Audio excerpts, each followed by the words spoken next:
Heureusement, ce qu'on constate, c'est que les femmes qui représentent la moitié de la population ne sont pas représentées au niveau du pouvoir en général, dont le pouvoir municipal. Qu'est-ce que vous auriez à dire aux femmes, aux jeunes femmes aussi, aux femmes de tous les âges finalement, pour les inciter à se présenter? Pour les inciter à se présenter, c'est un défi qui est très intéressant. Et puis, chaque femme aime la famille. C'est rare qu'on voit une femme qui n'aime pas la famille. Il ne faut pas voir ça comme un travail. Il faut vraiment voir ça comme une tâche, que je pourrais dire, comme si on aurait, c'est ça, nos enfants. Et puis, c'est très motivant quand on arrive à aller chercher qu'est-ce que nos enfants demandent. Des fois, on a une demande d'un enfant, j'aimerais ça faire telles études. On va l'amener, on va l'aider dans ses devoirs, on va l'aider dans ses leçons. Et puis, bon, quand il va graduer, on va être très fiers. C'est un peu la même chose quand on a une demande d'un ou de plusieurs citoyens. Quand on arrive et puis on dit, bon, cette personne-là a eu sa demande et c'est affirmatif, c'est une petite fierté et puis c'est très... on l'a amené au but et puis... la personne, comme notre enfant, est fière de ça aussi. C'est d'avoir aussi des décisions justes, être très objectif. Là. Si on a déjà des préjugés en partant, non, ça, c'est pas intéressant. Faut être objectif et puis faut avoir aussi, comment je pourrais dire ça, on n'a pas besoin d'un bac, là.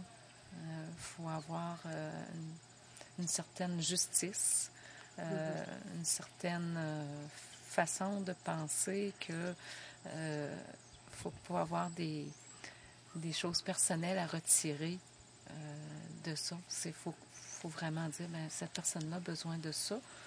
C'est sa qualité de vie, c'est son plus à cette personne-là.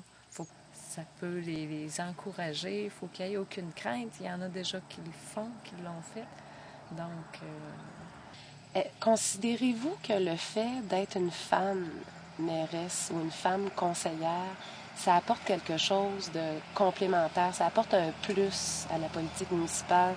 Est-ce qu'il y a une différence? Considérez-vous que vous apportez une différence en tant que femme? En tant que femme, oui et non. C'est peut-être plus de travail justement parce qu'on n'est pas un homme. C'est plus de... comment je peux dire ça? C'est beaucoup plus... en venant pas de la région aussi, là. Moi, je suis une femme, mais je suis arrivée en 2004 à Sainte-Euphémie. Je ne suis pas native. J'ai aucune famille à Sainte-Euphémie. Ça, c'est encore... comment je pourrais dire? Ça demande encore plus. Être une femme, c'est sûr qu'il y a peut-être l'écoute. Bon, une femme, une maman, là, ça écoute ses enfants peut-être plus que le papa. Donc, il y a peut-être ça, là, qui... les citoyens, c'est la famille. Donc, c'est peut-être une façon que oui, c'est un plus. Une femme apporte peut-être... J'ai une conseillère, les autres conseillers sont tous des hommes, et puis c'est peut-être plus objectif. C'est peut-être plus, comme je dis, là, les paroissiens, les citoyens sont plus la famille de la mairesse, parce que, veut pas, on les représente.